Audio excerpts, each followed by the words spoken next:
Summer's here, and you can now get almost anything you need for your sunny days delivered with Uber Eats. What do we mean by almost? Well, you can't get a well-groomed lawn delivered, but you can get a chicken parmesan delivered. A cabana? That's a no. But a banana? That's a yes. A nice tan? Sorry, nope. But a box fan? Happily, yes. A day of sunshine? No. A box of fine wines? Yes. Uber Eats can definitely get you that. Get almost anything delivered with Uber Eats. Order now. Alcohol in select markets. Product availability may vary by region. See app for details.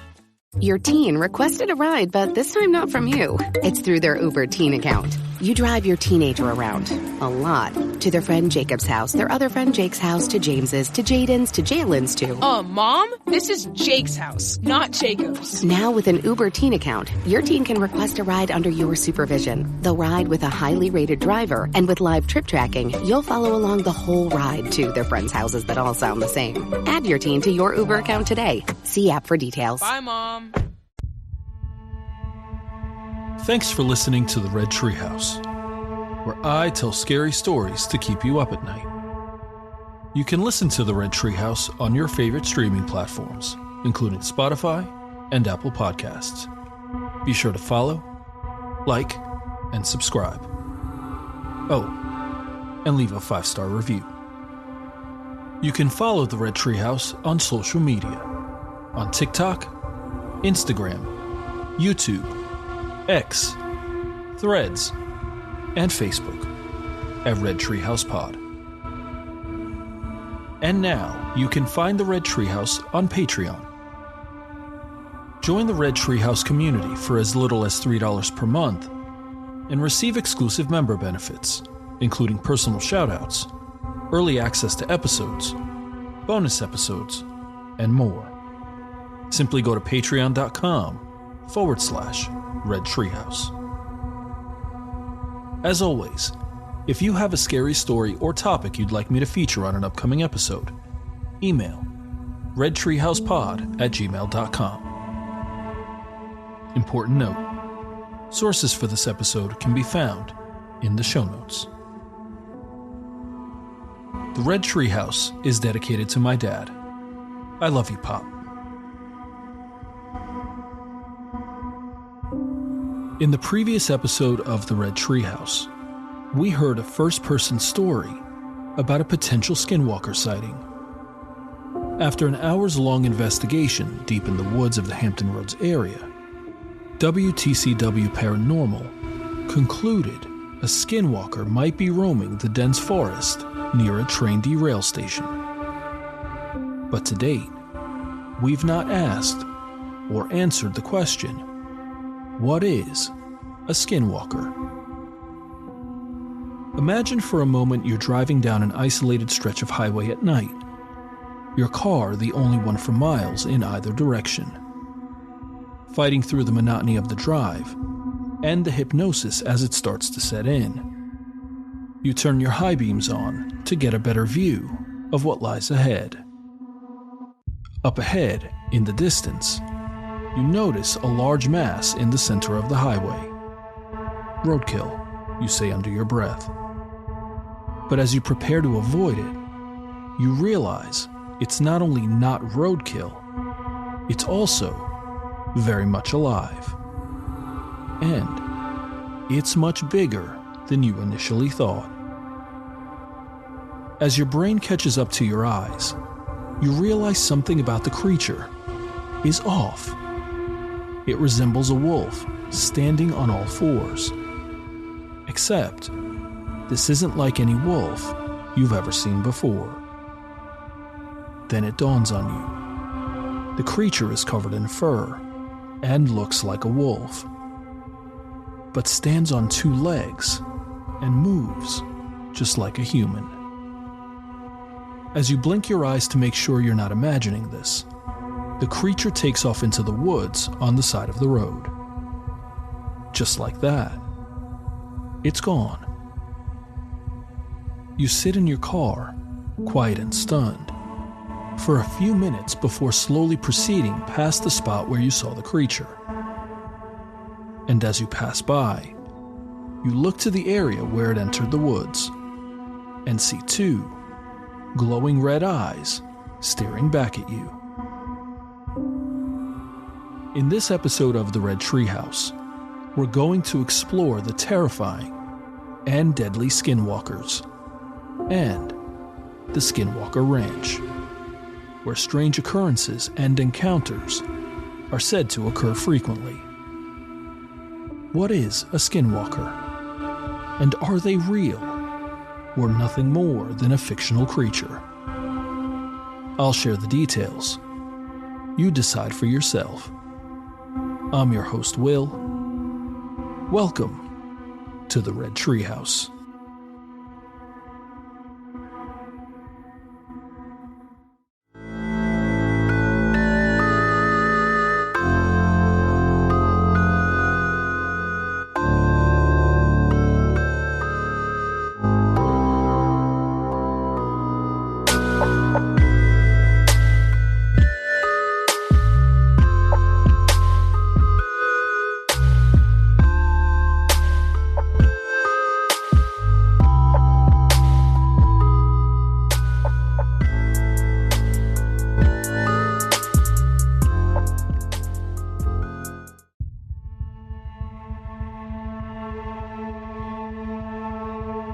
Ballard, Utah is the definition of a small town.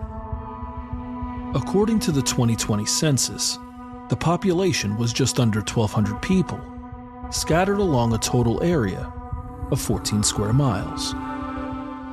But in the southeast corner of the town sits a famous 500-plus acre tract of land, Sherman Ranch, better known as Skinwalker Ranch.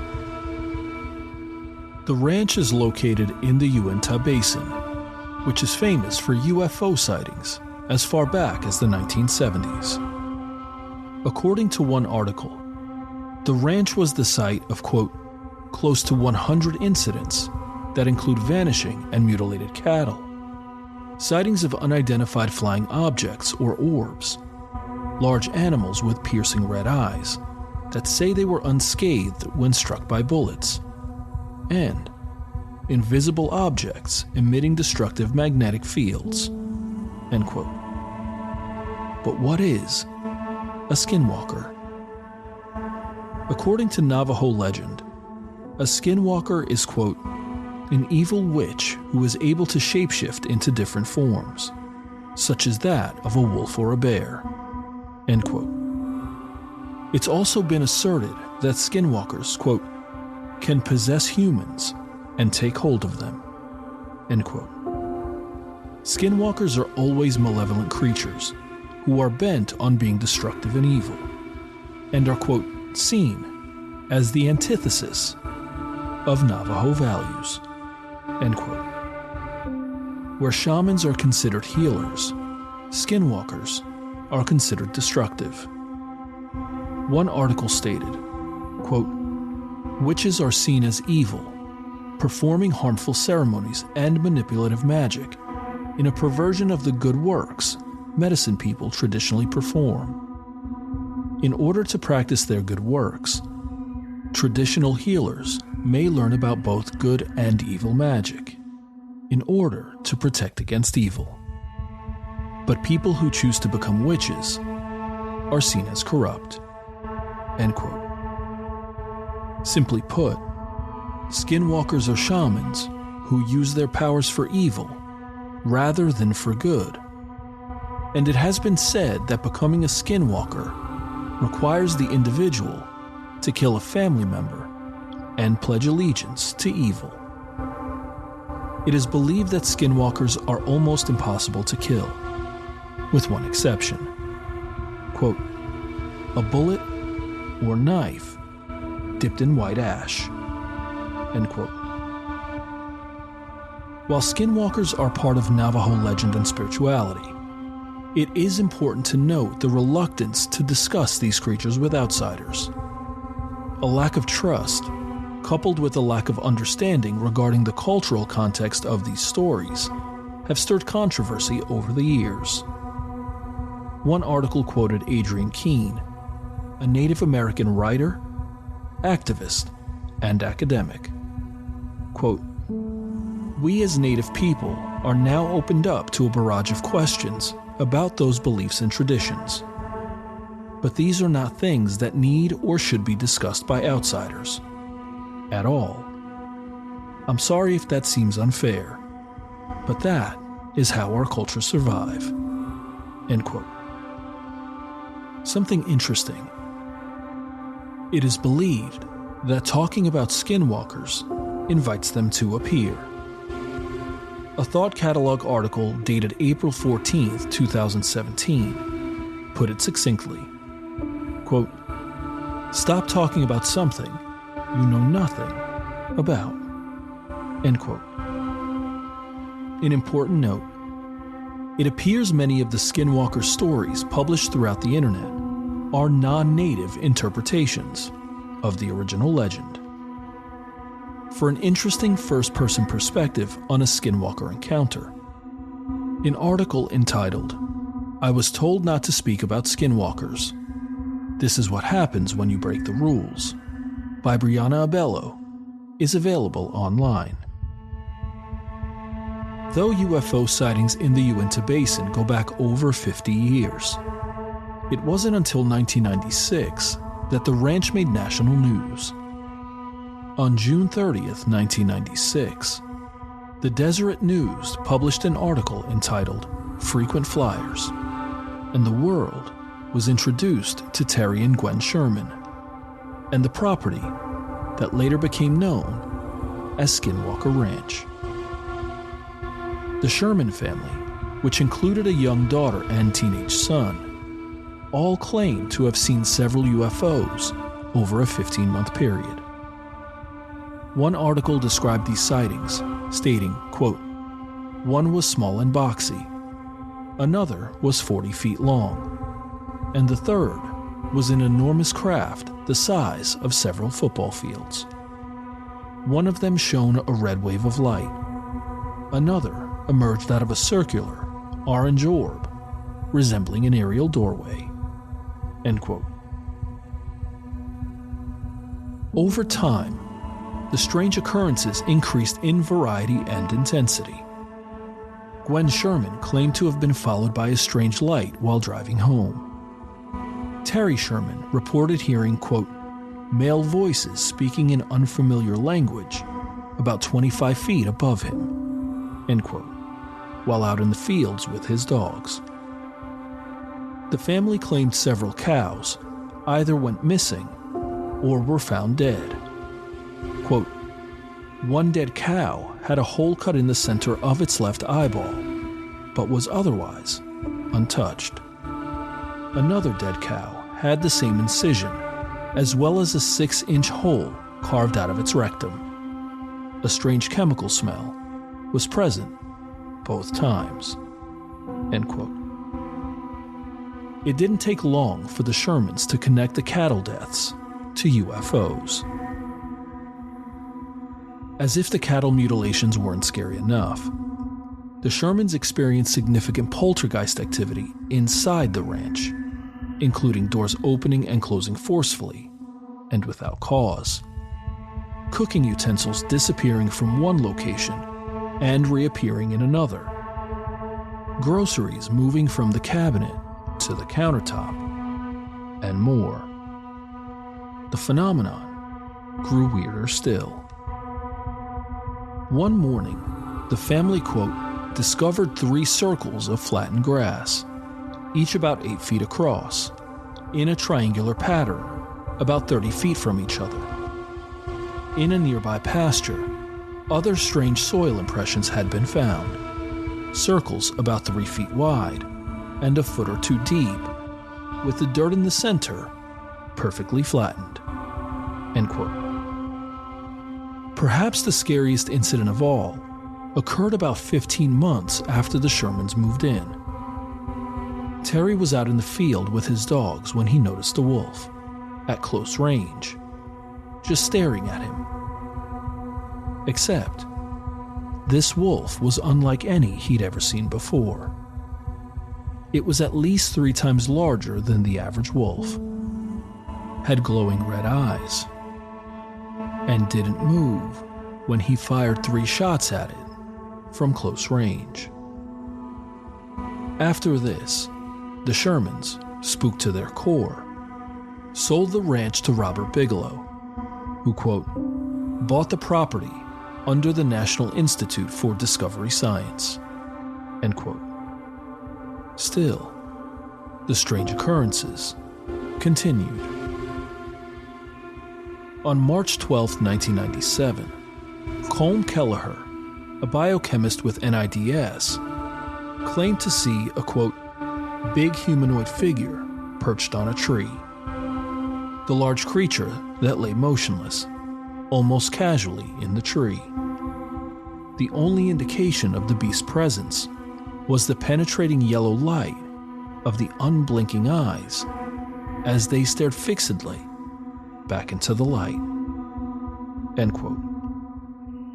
Despite the claims of ongoing paranormal, supernatural, and extraterrestrial phenomena, with over 100 claims of these occurrences, the NIDS were unable to, quote, confirm or disconfirm the existence of these beings in the area of Skinwalker Ranch by using modern equipment to garner evidence. In the end, unfortunately, those involved admitted they had difficulty obtaining solid evidence, end quote. The research into the paranormal goings-on at Skinwalker Ranch continues to this day. I mentioned earlier that most Skinwalker encounters and experiences fall outside native tradition. And yet, even now, these stories and encounters persist to this day. Let's consider a few.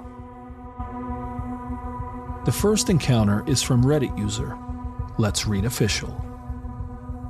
Quote, I have been hesitant on posting any story, mainly due to the fact that I don't want anyone ever thinking that I or the person the story is about are crazy.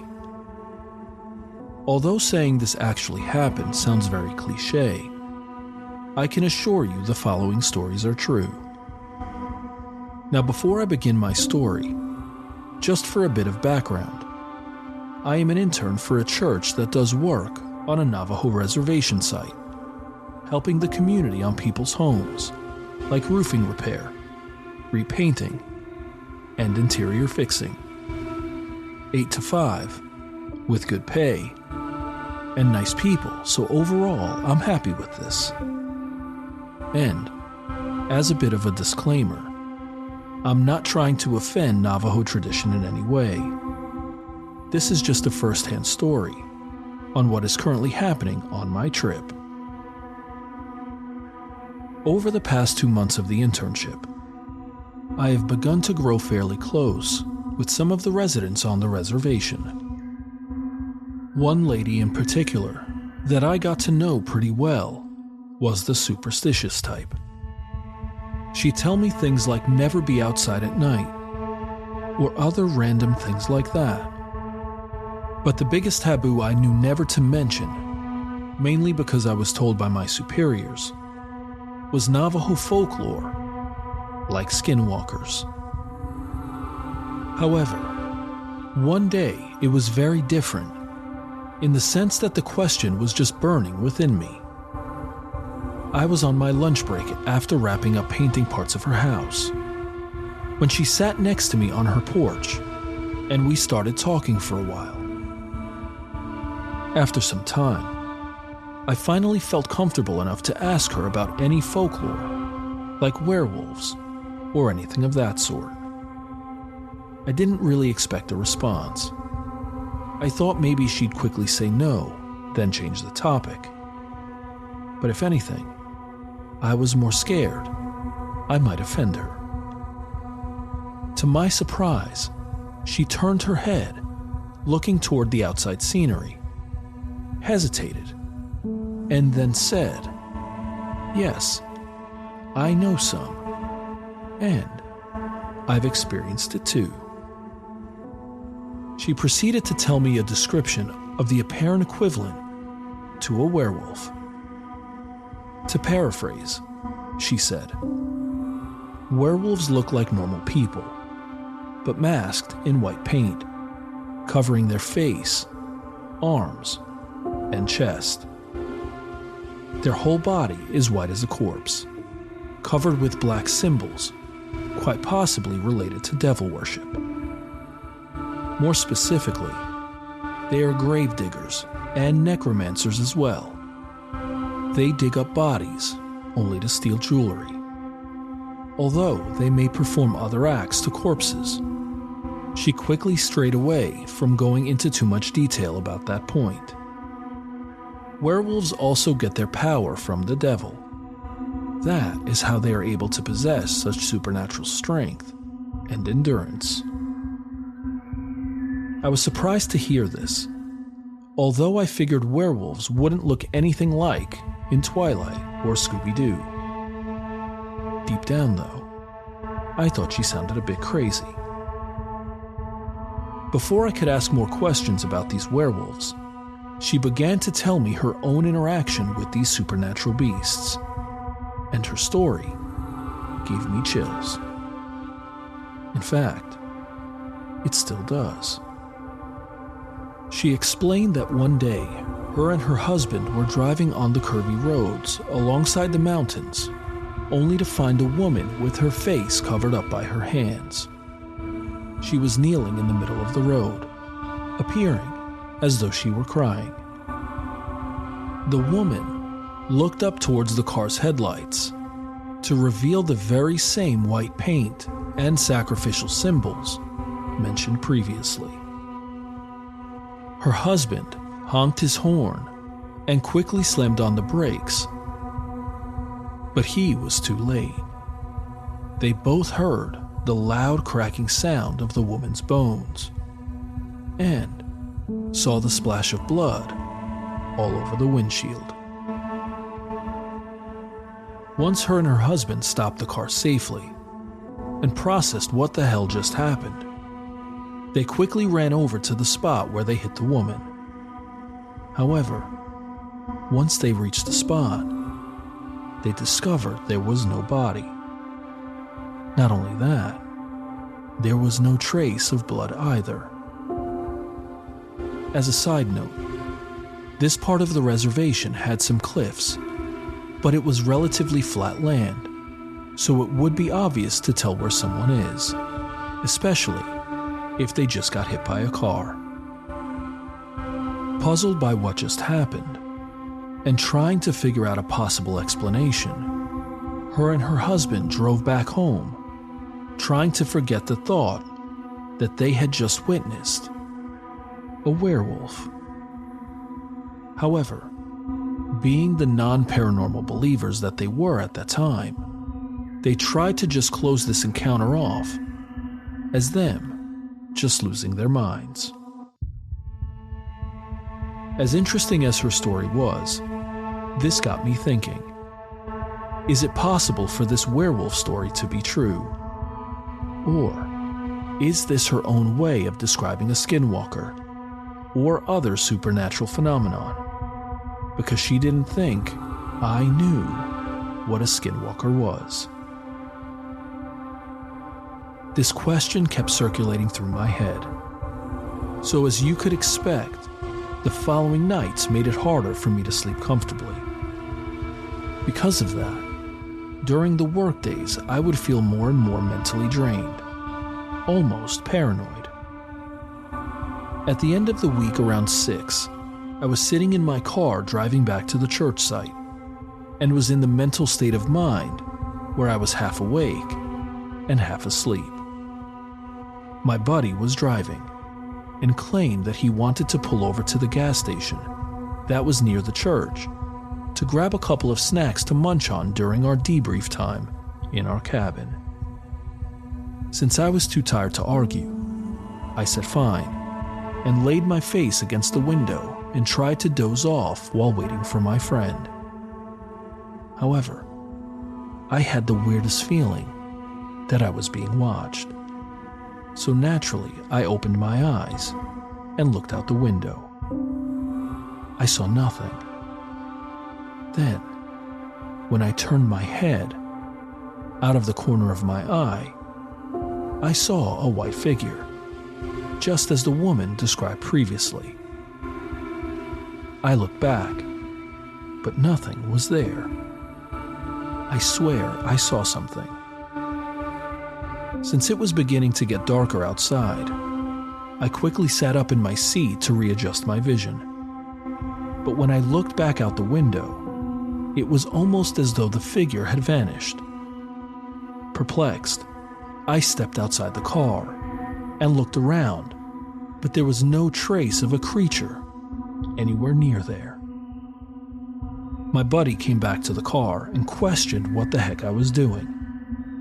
Debating whether or not I should tell him, I decided to just say, "Oh, I'm getting some fresh air. Let's head out." The following days have been even worse for me. My mood is getting worse, and I'm feeling more paranoid that something is out there. At night, I can almost swear that I hear screaming in the far distance. Everything outside just looks 100 times scarier too, because there are barely any outside lights besides the moonlight.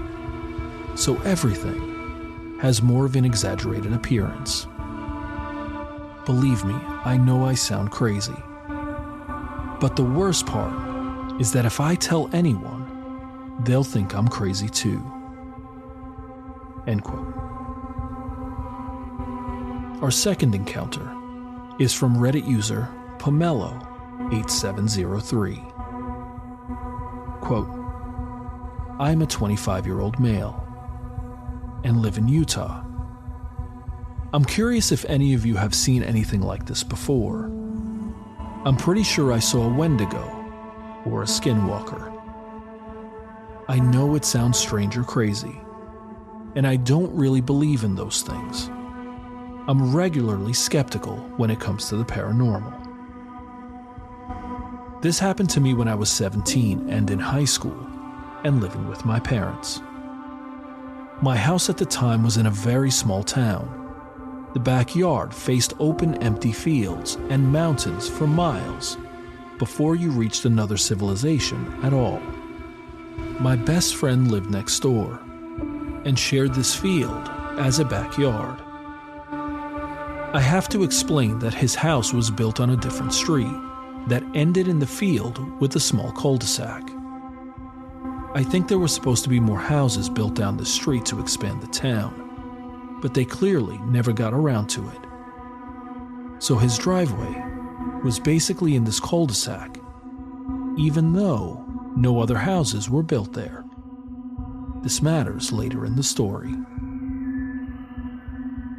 I used to stay the night at my friend's house a lot in high school because I didn't have the best relationship with my parents. Occasionally, we would wake up to hear dragging and a weird gargling sound from the back porch. His room was a basement room with the window well to the back porch. It would happen maybe a couple times a month, but whenever we would gather the courage to check, nothing would be back there. This went on for years. One night haunts my friend and I to this day.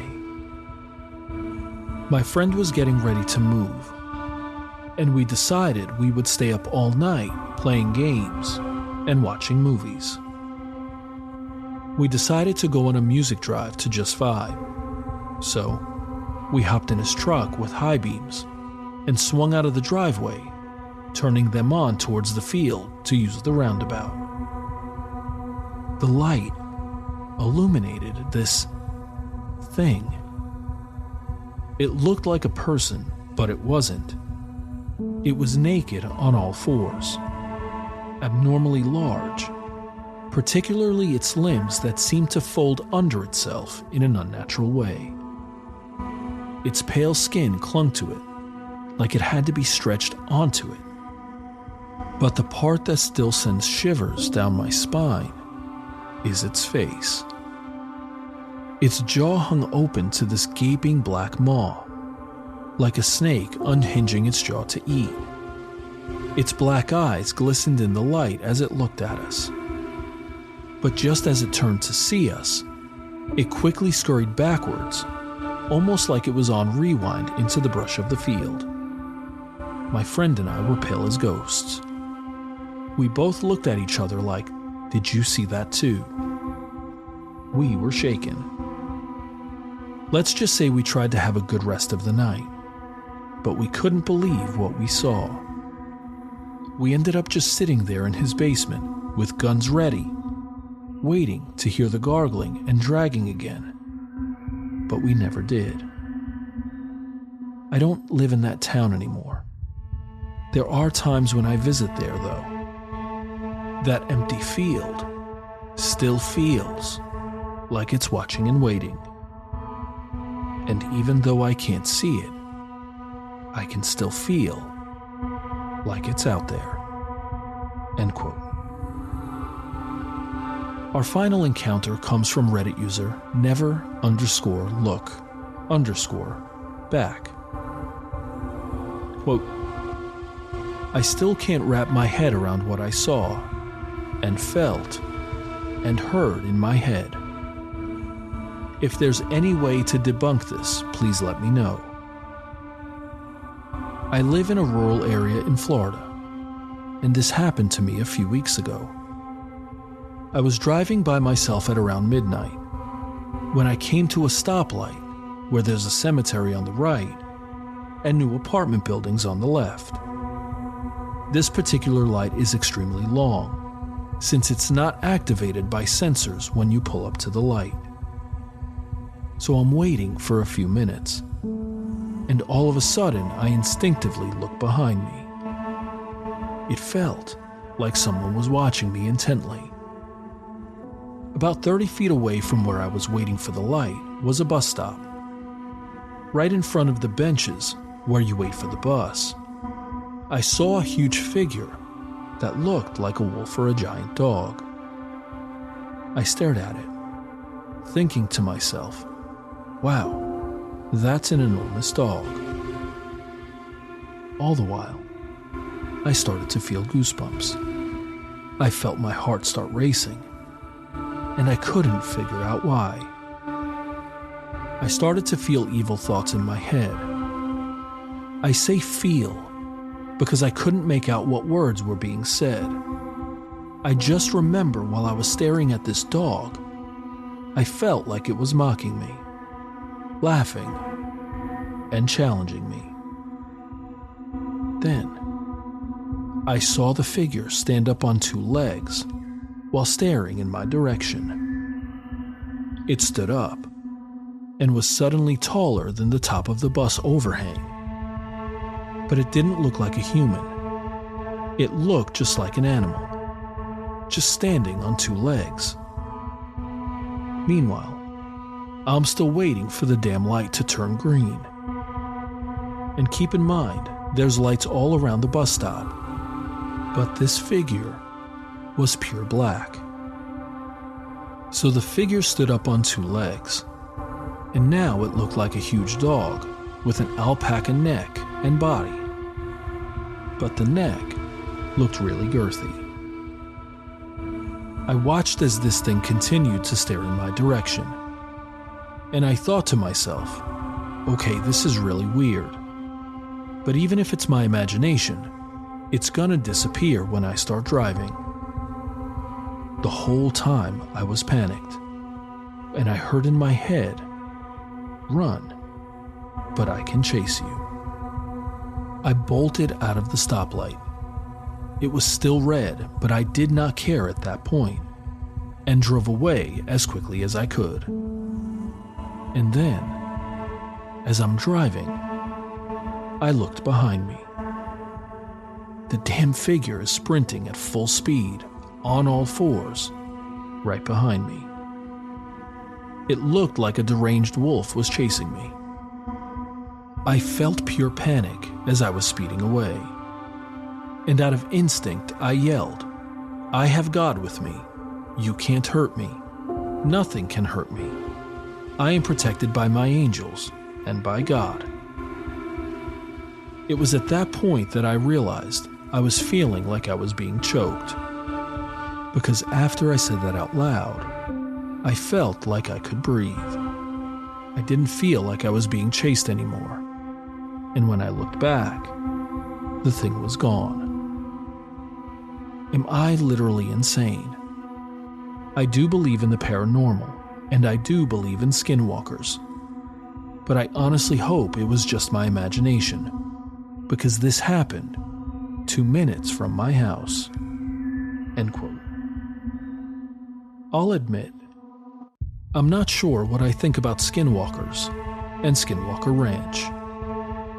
Before I go any further, let me say up front, I have the utmost respect for Navajo culture and lore, and my uncertainty is not intended to be disrespectful. On the one hand, it's hard to believe the physics and biology-defying possibility of a human transforming into an animal. On the other hand, there's a small part of me that thinks the stories and encounters could be true. There's just too much unknown in the world to have definitive answers. Here's my thinking. The universe is massive, with up to 200 billion galaxies in the observable universe. It seems reasonable to think there could be other planets with life out there. And I believe in ghosts, poltergeists, and spirits.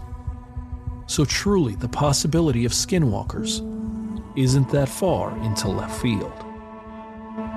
But as with most paranormal phenomena, we just don't have the holy grail evidence that will settle the debate once and for all. As we close this episode of the Red Treehouse, we're left with these lingering questions. Are skinwalkers real? And is Skinwalker Ranch in Ballard, Utah, really a paranormal hotspot? I've shared the details. Now you decide for yourself. I'm your host, Will. Thanks for joining me in the Red Treehouse.